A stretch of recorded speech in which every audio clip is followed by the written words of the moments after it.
จะกับสบายดีพ่อแม่พี่น้องเมื่อสู่กูสู่คนพี่น้องเอ้ยดนแล้วบ่ทิศบ่ได้เฮ็ดคลิปอยากว่าเกือบเดือนแล้วพี่น้องเอ้ยเป็นเดือน2เดือนน่ะ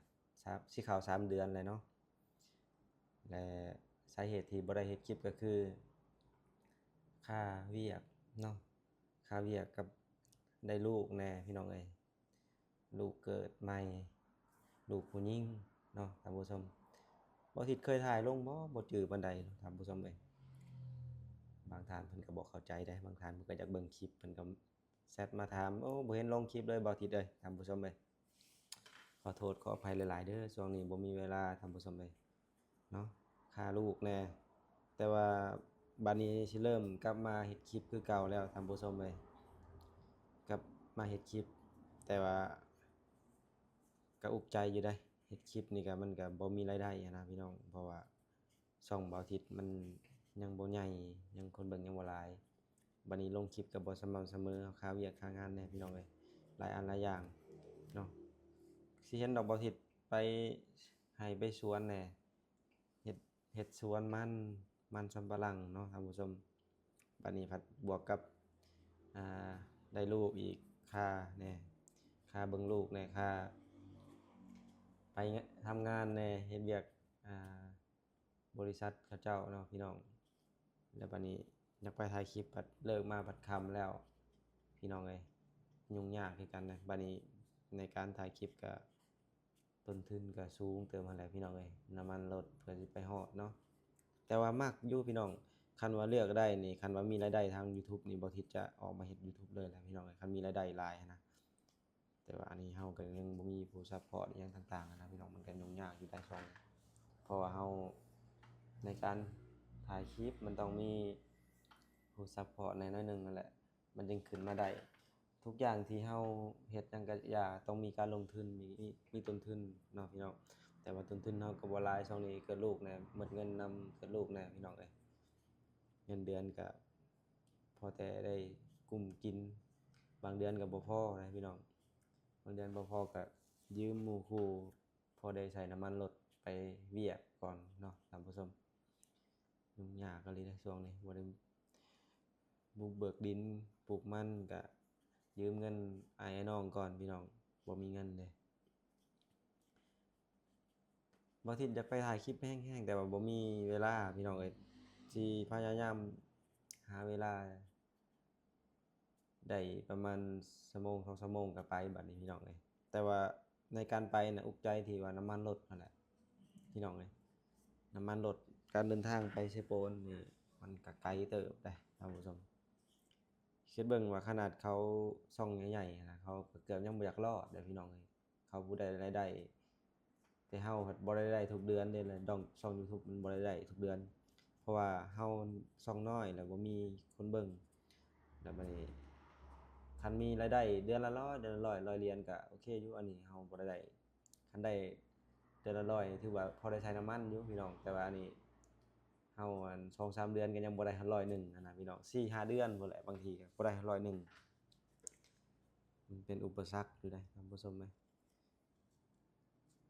เพิ่นบางท่านเพิ่นก็คิดฮอดอยู่เนาะเพราะเคยเบิ่งคลิปเฮาไปถ่ายวิถีชีวิตเด้พี่น้องเอ้ยกับช่วยเหลือเนาะเฮาก็มักอยู่ในการช่วยเหลือในการเบิ่งแยงชาวบ้านที่ว่าทุกข์ยากกว่าเฮาพี่น้องเอ้ยเฮาก็บ่ได้ได้มีหรอกแต่ว่าเฮามักในการแบบนี้เนาะ บางทีก็เพิ่นฝากเงินมาให้ซื้อส่งเสื้อไปให้เขาเจ้าซื้อข้าวซื้อน้ำไปให้เขาพี่น้องเอ้ยบางทีเราก็เอาเงินตัวเองให้ซื้อเกลือแป้งนัวหมักเพชรซื้อยากินเนาะพี่น้องโดนแล้วบ่ได้ไปหาน้องแก้มมานี่ก็คิดฮอดน้องแก้มมานี่อยู่พี่น้องบ่ได้ไปเลยคิดฮอดอยู่ได้แต่ว่าถือโอกาสประมาณวันที่อ่าที่4ที่5พี่น้องบางทีสิไปญี่ปุ่นแล้วสิถ่ายคลิปเลยสิไปหาน้องแก้มมานี่สิหา ซื้อขนมไปต้อนเพิ่นพี่น้องเอ้ยเนาะเป็นจังไดเด้ทางผู้ชมทุกคนที่เขาเบิ่งเนาะคิดฮอดกันอยู่บ่เนาะลืมกันแล้วบ่เด้เนาะพี่น้องบ่ทิศบ่ได้ลงคลิปโดนเติบแล้วก็ฝากติดตามฝากเป็นกำลังใจให้บ่ทิศคือเก่าหน่อยเด้อท่านผู้ชม เนาะยุ่งยากอยู่เด้ ไปถ่ายคลิปนี่ก็บ่ได้ง่ายเลยพี่น้องสมมุติเราไปมื้อหนึ่งเนาะน้ำมันรถนี่คันไล่ใช้ก็100บาท200บาทเลยพี่น้องรวมถึงกินอยู่ประมาณ300หมดไปเที่ยวหนึงประหยัดเลยนะประหยัดสุดเลยนะ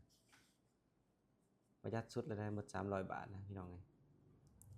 เป็นหยังจึงว่านั้นคาบเช้านี่เฮากินข้าวอยู่เรือนเนาะใช้น้ำมันรถกำหนดไปคาบเที่ยงนี่เฮาต้องกินข้าวอยู่พุ่นแหละหาซื้อของอยู่ของกินแถวตลาดเชฟปวนพุ่นแหละพี่น้อง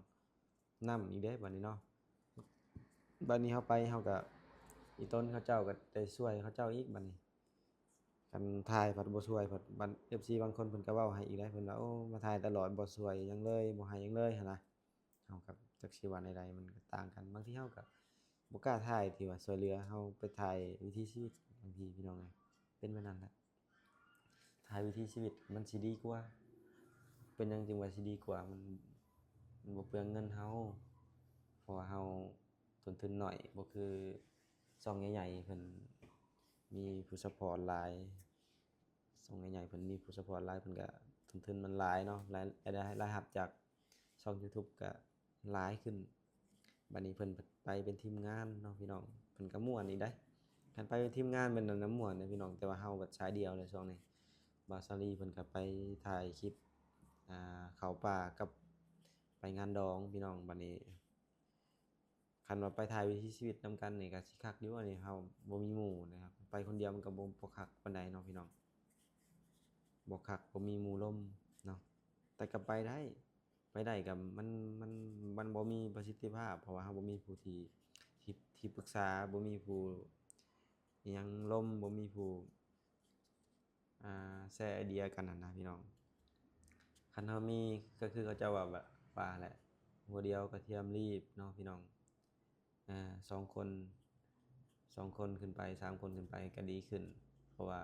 มันมีการแชร์ไอเดียกันต่างๆอะนะพี่น้องการแชร์ไอเดียการปรึกษาหารือกันเฮ็ดใดๆคลิปช่องบางทีเราก็รู้ความรู้หลายขึ้นในเกี่ยวกับ YouTube ช่องมันเป็นอันนี้ๆมันจุดนี้มันบ่ขึ้นเราก็แนะนำกันได้นะพี่น้องถามกันได้เนาะเพิ่นรู้1เรารู้2เพิ่นรู้3เรารู้4ประมาณนี้นะเพิ่นมารวมเข้ากันก็สิเป็นความรู้หลายขึ้นบ่ต่างหยังกับเราไปเรียนอยู่โรงเรียนนั่นแหละพี่น้องคันอยู่ในเรือนเราก็บ่รู้หยังหลายเราไปไปเรียนเจอหมู่ครูหลายคน10 20คน50 60 70คน8 900คนก็มันก็ได้ประสบการณ์หลายขึ้นเนาะพี่น้องแบบเอิ้นว่าคันอยู่คนเดียวมันก็ส่ำว่าปิดโลกภายนอกพี่น้องบ่รู้โลกภายนอกประมาณนั้นแหละนะก็ฝากฟังถึง FC เด้อท่านผู้ชมฝากติดตามรับชมบ่ทิดคือเก่าเด้อบัดนี้บ่ทิดสิเริ่มไปถ่ายคลิปคือเก่าท่านผู้ชมเอ้ยฝากเป็นกำลังใจบ่ทิดหน่อยเด้อท่านผู้ชมถึงว่าสิบ่มีต้นทุนในการถ่ายคลิปก็อย่าบ่มีเงินใช้น้ำมันรถก็สิสู้ลองเบิ่งเนาะพี่น้องบางทีอาจจะมีรายรับจาก YouTube บางทีก็สิมีเงินมีคำหั้นนะพี่น้องโอเคพี่น้องบ่ทิดสิอัปคลิปส่ำนี้ก่อนขอมุกขอบใจหลายๆที่เข้ารับชมคลิปบ่ทิดเนาะฝากเป็นกำลังใจคือเก่าเด้อท่านผู้ชมสบายดีเด้อบ๊ายบาย